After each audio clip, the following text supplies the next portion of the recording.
What happens when the biggest name in rap starts believing his own lies? Because that's exactly what's happening to Drake. Once the man who could breathe on a beat and chart instantly, he's now throwing tantrums online, screaming suppression while still sitting comfortably in million-dollar deals. The king of hits has become the king of delusion. And the worst part? His fans are eating it up. They're defending the downfall. But the numbers don't lie, and neither do the desperate, defensive Instagram stories. Let's unpack how Drake went from dominant to delusional. There was a time when Drake could drop anything, and it would skyrocket to the top of the charts. Hotline Bling, God's Plan, even the meme-driven chaos of Way Too Sexy. Every track, instant hit. But what did I miss? Yeah, it missed hard. Despite being wrapped in promo, playlist boosts, and his usual fanfare, the song hit number 2 and stalled. And while that might sound like a win to most artists, for Drake, it was a massive bruise to the ego. The era of auto hits is dead, and Drake knows it. Let's get one thing straight. Drake doesn't just want to be great. He wants to be legendary. Scratch that. He wants to beat legends. Lately, his entire PR stunt has revolved around eclipsing Michael Jackson's records. Slime You Out? It wasn't just a track. It was a chess move. One designed to dethrone MJ's Billboard stats and position Drake as the new king. But while MJ gave the world Thriller and cultural revolutions, Drake is giving us emoji-ridden Instagram rants and playlist-friendly filler. He's not breaking records. He's breaking character. So when the song didn't hit number 1, what did Drake do? He blamed the industry. Suddenly it was about rule changes, about suppressors, about how the charts are rigged against him. But here's the truth. Drake is still on Universal Music Group. His songs are still on top playlists. He's still partnering with the NFL, The Simpsons, and every major brand imaginable. This isn't suppression. This is projection. In one of the most bizarre twists, Drake actually came for Alex Warren, a YouTuber turned musician whose track Ordinary beat Drake to the number 1 spot. Drake didn't just shade him. He called him a suppressor. Imagine being one of the most powerful artists on the planet and blaming your L on a chill, non-problematic pop singer from TikTok. It was petty. It was desperate. And it made Drake look small. Let's talk about who's still riding for Drake. Because it's not the music lovers. It's not the OG fans who vibed with Take Care or Nothing Was the Same. No, the new wave of Drake supporters, they're grievance-driven trolls who treat every chart placement like a personal war. They believe everything is a conspiracy. They dodge accountability, just like their favorite rapper. What Did I Miss became their anthem. But the only thing Drake missed was reality. Now, don't get it twisted. Drake's numbers still look big, but how much of that is organic? The truth is, his tracks are force-fed to listeners through autoplay, algorithm hacks, and playlist placement. It's all an illusion. Artificial reach dressed up as cultural impact. Meanwhile, artists like Tyler, the Creator, and Kendrick Lamar are building movements without the smoke and mirrors. Their fans seek them out. Their impact is real. And Drake? He's still chasing viral tricks. You want to talk about suppression? Look at Pusha T. Look at Kendrick. Pusha had tracks buried. Kendrick's label played games with his rollout. Features blocked, singles delayed, real obstacles. Meanwhile, Drake's crying foul from the top floor of a global streaming empire. Still playlisted, still heavily promoted. He's not being suppressed, he's just being outclassed. While Drake spirals online, Tyler, the Creator, is doing something very different, redefining the rap concert experience. His Chromacopia tour isn't just filling arenas, it's blowing minds. Pusha T showed up, fans showed up. And Tyler, he delivered a masterclass in creativity, energy, and authenticity.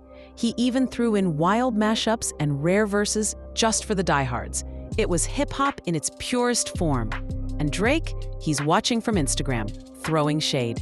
Drake's image has become his prison. He can't drop music without a gimmick. He can't handle a number 2 without a meltdown. Every move he makes now feels calculated, defensive, fake. And the audience, they're catching on.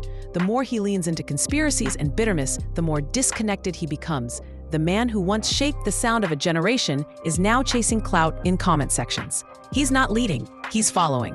Remember when Drake's fashion used to inspire?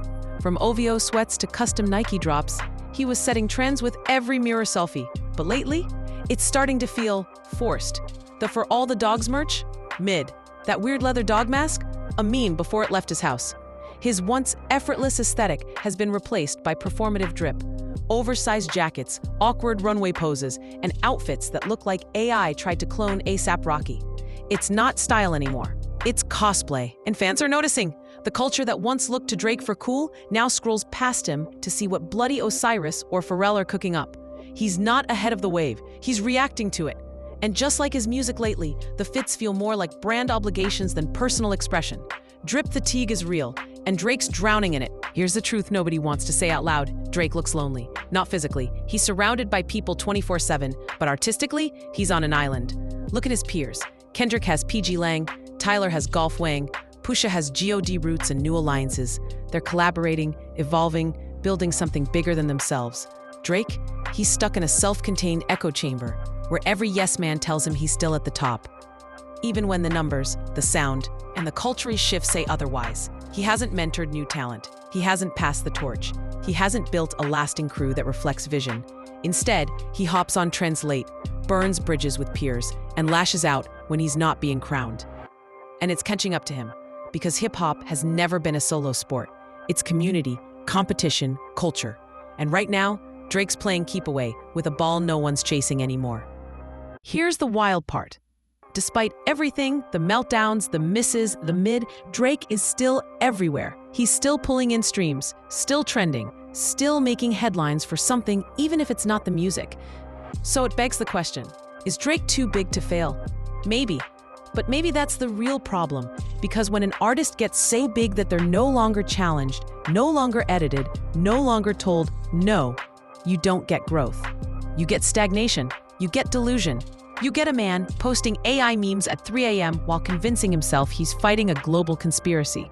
There's no hunger anymore, no humility, no risk, just volume. Albums dropped like content, lyrics written like tweets, collabs made for numbers, not legacy. Drake isn't trying to evolve, he's trying to survive. And in doing so, he's becoming the one thing he always feared: predictable. So here we are, Drake, once the voice of a generation, now the echo of his former self. The downfall didn't come from a rival diss or a bad album. It came from within, from ego, insecurity, and a desperate grip on a legacy that's slipping away. While his peers evolve, Drake doubles down on conspiracies, on clout, on bitterness. He's still got hits, sure, but they don't matter the way they used to. Because when you build your kingdom on smoke and mirrors, eventually the mirrors crack. And when they do, you're left staring at your reflection, alone, angry, and irrelevant. The crown doesn't get taken, it gets dropped. And Drake, he just dropped it. Like, comment, and tell us, what do you think is really going on with Drake? Is it the fame, the pressure, or something deeper? What should happen next? A break, a rebrand, or just silence? And don't forget to smash that notification bell so you never miss the next crazy twist in the saga of your favorite celebrities. Trust us, this ride is far from over.